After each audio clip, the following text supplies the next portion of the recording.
For this meeting of the Planning Local Review Body held on the 3rd of March 2025. The following members are all present.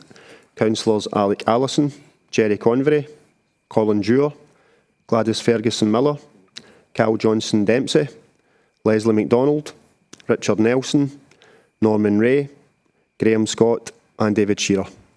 Thank you, and I'll pass you back to the Chair for today's business. Thank you very much, Stuart. We'll just move into today's agenda items then. Agenda item number 1 is any declarations of interest. If you have a declaration of interest, can you please indicate now? There are no declarations of interest. Agenda item number 2 is the minutes of the previous meeting. These are on pages 5 to 6 in your pack. I will move these as a correct minute. I'll second them, Chair. All agreed? Anyone otherwise minded? No, thank you. Agenda item number 3 then is a review of case in respect of planning application P231311. These are on pages 7 to 96. The item before us today is a notice of review from Mr and Mrs K McNee. The applicant is asking the PLRB to review the planning officer's determination to refuse an application for the installation of 3 glamping pods, formation of 6 parking spaces, landscaping and associated works at land to south-west of Valley View Cottage, Old Hill Road, Braidwood. Details of the proposals, the officer's report of handling and the information submitted by the applicant are provided in the papers that have been distributed to members, as I've said, on pages 7 to 96 on the papers. The first point for the PLRB then to consider and decide is how we proceed with this review. The applicant has indicated that they consider that the review can be determined on the basis of the information provided by him and other parties without any further procedures. Taking account of what is in our papers, we have to decide whether they do in fact contain sufficient information for us to determine the review today, or if we need more written information, a hearing or a visit to the site. I think that all the information we have, plus the detailed photographs we have, provide us with all we need to consider this review. The members therefore agree that we can proceed without a site visit, hearing or additional information. Agreed. Agreed. Anyone otherwise minded? We will then open the review for discussion.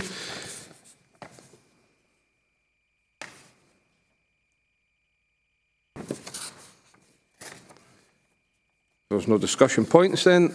Councillor Alec Allison.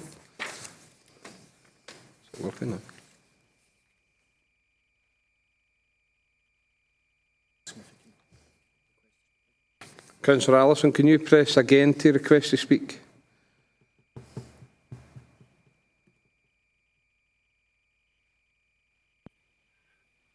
That better? It's went red now. Yeah, that's it. A little bit concerned about some of the reasons for refusing planning permission. To start with, the agricultural community is always being encouraged to diversify and to bring non-agricultural businesses into the rural area to support the main business. So therefore, that's always going to be in the green belt. So are we saying that this overrides that? O2 visibility displays can't do anything about, but in the past, because we haven't had, the applicant hasn't had control over all the land that he requires, hasn't stopped us approving an application. Why this time are we saying that because they don't have control over the displays that we're refusing the application? Why can it not? O3 says it's not, it's contrary to policy 6, visitor economy and tourism of South Lanarkshire. Well, that's entirely what these pods are about. It's bringing tourists into the area. Pros on Greenbelt we've done already. Visitor accommodation of South Lanarkshire Development Plan 2 and the accompanying business plan. You know, they seem very spurious reasons for refusal, and that concerns me when we're being encouraged to develop in the rural area elsewhere.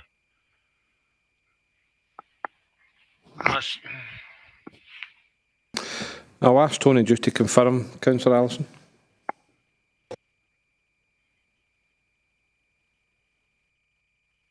Thank you, Chair.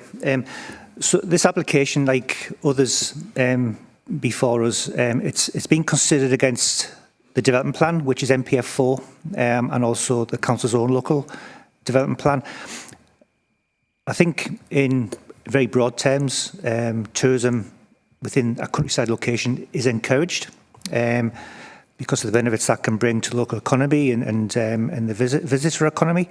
But each case has to be considered on its merits, and both NPF 4 and the local development plan contains criteria against which a proposal has to be assessed. So this site in particular, it's in the Greenbelt, so there's a stronger, higher barrier that has to be met because of its Greenbelt designation.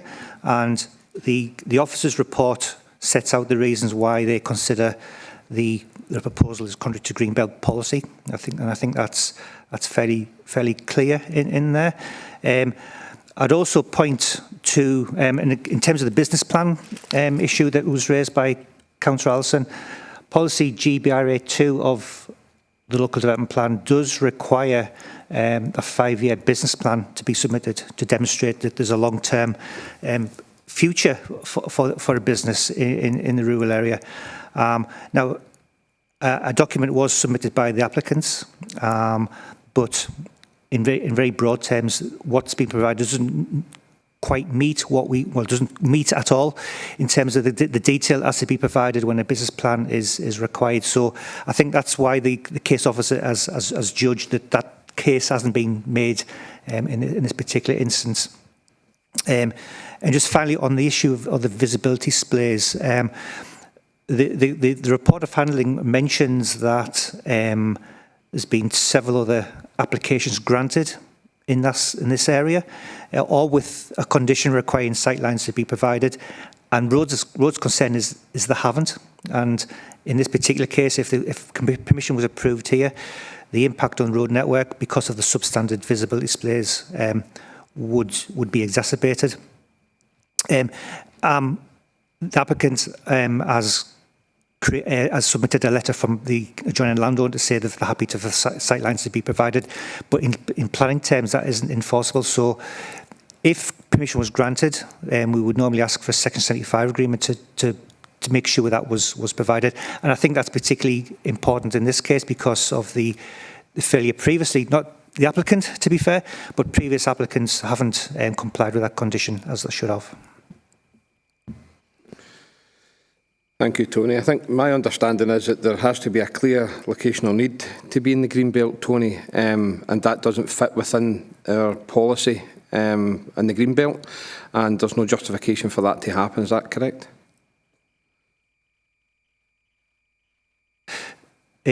Back to you, Chair. Yes, that is correct. The statement submitted by the applicants doesn't demonstrate why this site in particular is suitable for visitor accommodation, and that would be teased out as well through a business plan, which would demonstrate the links to visitor attractions, etc., in the area, but also showing long term that it's viable. So, yes, back to you, Chair. Thank you, Tony. Any further questions or comments then before I summarise? Councillor Allison. Sorry, thanks, Chair. Yeah, and hearing these things, so how does this match up with government policy to diversify agricultural businesses? Are we saying that that's not going to happen in South Lanarkshire? And secondly, the point you made about the visibility displays, therefore, is not a reason for refusal, because that could be conditioned. And all applications need to be taken on their own merits. Because someone else failed shouldn't affect this one. That's what we're always told by the planners other times. Tony? Thank you, Chair. Yeah, yes, just going back to national policy and local plan policy actually on tourism proposals. So there is, in effect, a presumption in favour of rural uses, farm diversification, that is correct. But every case has to be looked at on its merits, and the policy, both at national level and local policy level, doesn't give a carte blanche acceptability for a tourism use in the rural area or a greenbelt for that matter. So in this particular case, the case officer in the report of handling demonstrates that that case hasn't been made because of the failure to provide a robust business case, and also demonstrate that this actual location is suitable for a glamping proposal of the one proposed. Thank you, Tony. Any further questions or comments? If there are no further questions or comments, then I will summarise. The application is for the installation of 3 glamping pods, formation of 6 parking spaces, landscaping associated works at land to southeast of Valley View Cottage, Old Hill Road, Braidwood. If we consider that there is no valid policy justification to support the proposals at this location and it would not accord with the development plan, planning permission can be refused for the reasons set out in the decision notice issued on the 5th of November 2024. If we consider that there is adequate justification for the installation of 3 glamping pods, formation of 6 parking spaces, landscaping associated works at this location, we could grant planning permission subject to the conditions. I will now invite for any decisions and the reasons behind those decisions.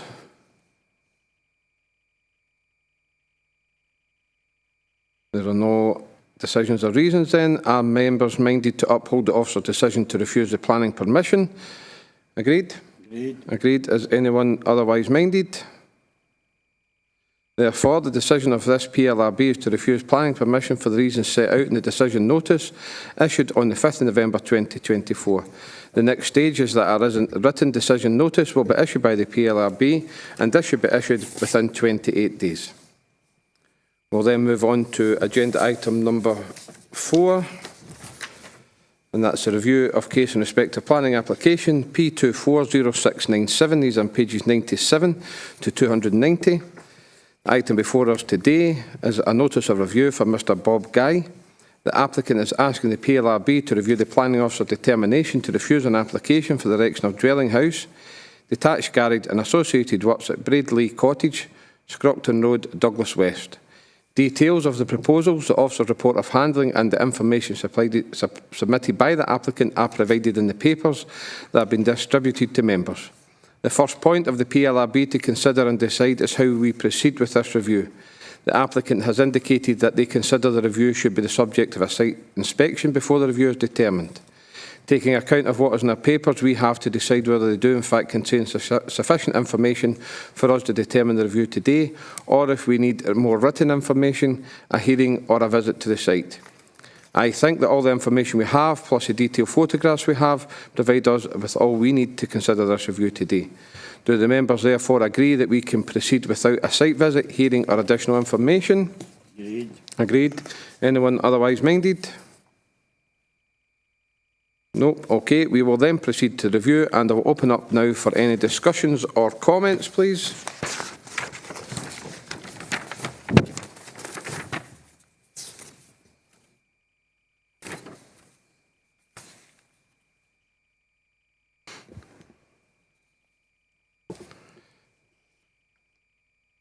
No questions or comments then. I will summarise. The application is for the erection of dwelling house, detached garage and associated works at Braidley Cottage, Scrockton Road, Douglas West. If we consider that there is no valid policy justification to support the proposal at this location and would not accord with the development plan, planning permission can be refused for the reasons set out in the decision notice issued on the 11th of October 2024. Or if we consider that there is adequate justification for the erection of a dwelling house, detached garage and associated works at this location, we could grant planning permission subject to conditions. I will now invite for any decisions and the reasons behind those decisions.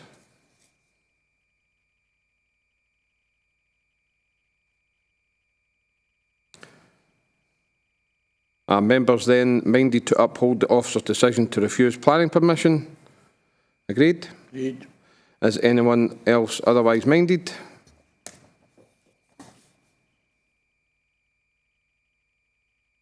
Therefore, the decision of the PLRB is to refuse planning permission for the reasons set out in the decision notice issued on the 11th of October 2024. The next stage is that a written decision notice will be issued by the PLRB, and this should be issued within 28 days. Agenda item number 5. I have no items of urgent business. I will now ask the clerk to stop the recording of the meeting and wish you all an enjoyable day. Thank you.